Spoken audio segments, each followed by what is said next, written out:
When I was younger, the world was a beautiful place. Everything about it was simply amazing. It was happiness. It was probably because no one saw what I did. My perspective of the world was my own. I was still discovering who I was, and that was beautiful to me because I had the freedom to do just that, figure out who I was. Fast forward to today, I am Ana Robles. I am a first-generation college student. I am a woman of color. I am a DACA recipient. I am a leader. I am a future teacher. I am me. Little by little, I was connecting the puzzle pieces to what I like to call my life. It took more of me than little me thought it would. While I was learning about my identity, there was one thing that I could never catch up to: my expectations.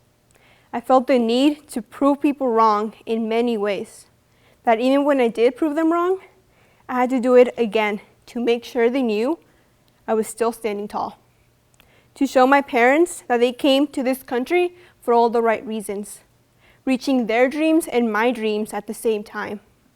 To show myself that failing is not an option, always telling myself that I had to do more of what I just did.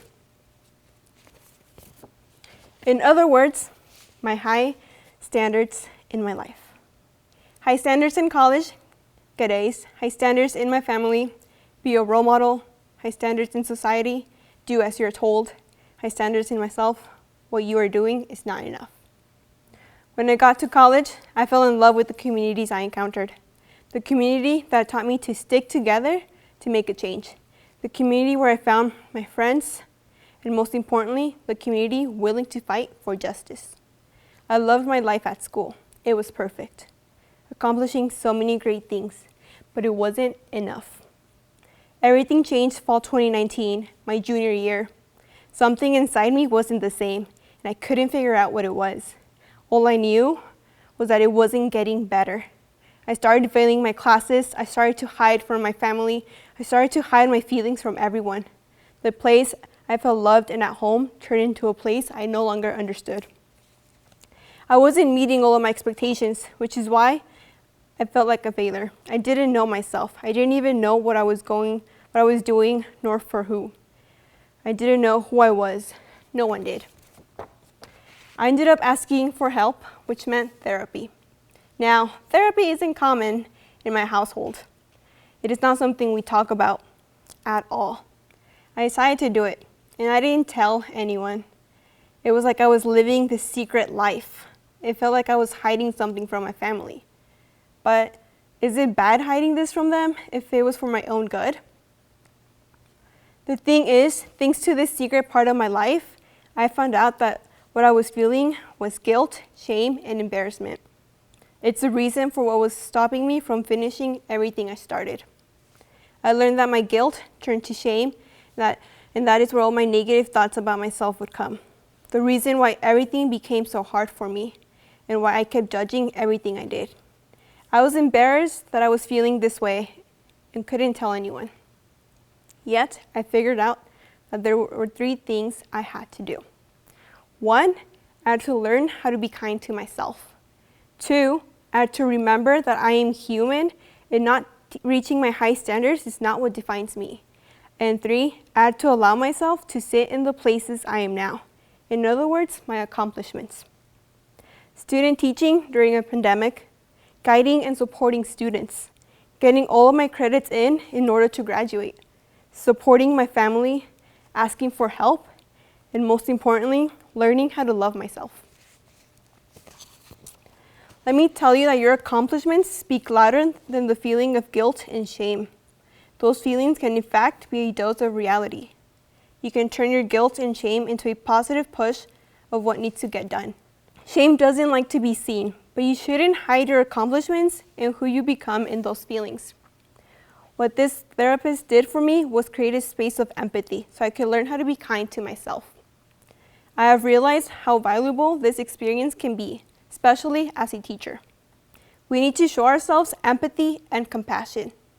Turn the negative feelings into the positive push you need, and most importantly, value your accomplishments. Teaching during a pandemic building an online curriculum from scratch, getting grades in on time, adapting to all of these changes, making sure your students are learning, and the biggest accomplishment of them all, doing all of this and supporting your own family. Take a second and think about everything you are doing. I see you, we see you. As teachers, not only should we create a space of empathy for ourselves, but we should create this space for our students. How can we do this? Empathy can be defined as the ability to understand and share the feelings of another. There are two words that stand out in this definition. The first one is sharing. Even if you don't understand what the student is experiencing, you can still show empathy by letting them share. Listening is beautiful and meaningful. The second word is understanding. Teachers can show empathy by trying to understand the context of the student, their culture, their life, and the struggles they're going through right now during these tough times. Having empathy as a teacher means showing flexibility and creativity to help the students succeed. Listen to them when they're not turning in assignments, when they don't show up to class, when they don't share, when they're trying to understand you. Work with them to help them get through.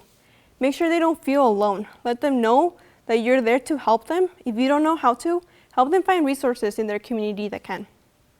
It's really powerful to know that someone is there for you, believes in you, and knows that you can succeed. It's important to keep trying to find the best practice, to show them they're capable, to accomplish many things. Showing empathy as a teacher isn't just listening and understanding, but also working with students who are struggling to help them succeed. And students who are succeeding, they need empathy as well. It looks different for everyone. Those successful students have a lot of pressure of their own. So it's important to create a space of empathy for all students regardless of what it looks like. It's like creating a curriculum of empathy for all students. You can start small by adding empathy to your practice. You can write thank you letters to your students. You can find time to meet with your students individually during the day. Give them encouraging words, give shout-outs in class, get to know them on a personal level. For the first 5 minutes of class, let students think about their accomplishments and goals and have them share. You can also start with a simple question each morning. Ask them about what they love to do. Ask them what happiness looks like to them, how they learn best, who is their role model, their dreams in life. You can even ask what is something they struggle with. Do this with them. You are a team. Create a space of love, a space of understanding, a space of happiness for them. Little by little, you can create this curriculum of empathy, a curriculum where we get to be there for our students and ourselves. Most importantly, caring for ourselves in educational settings, something our education system needs right now. I'm talking about our mental health and our emotional health. Yes, we are creating a space for empathy, but at the same time, we're cultivating a space that is supportive of mental health and values accomplishments. This space will allow us to avoid imposter syndrome. As I was talking about it earlier today when I was talking about myself, where we second guess our skills, talents, accomplishments with the fear of not being good enough. Imposter syndrome takes a big toll on our mental health as first-generation students, as students of color, as educators of color, as anyone living through a pandemic. Think about our mental health. Think about our students. Think about our education system. Think about creating a space of empathy. Fast forward to today, little me would be proud. Thank you.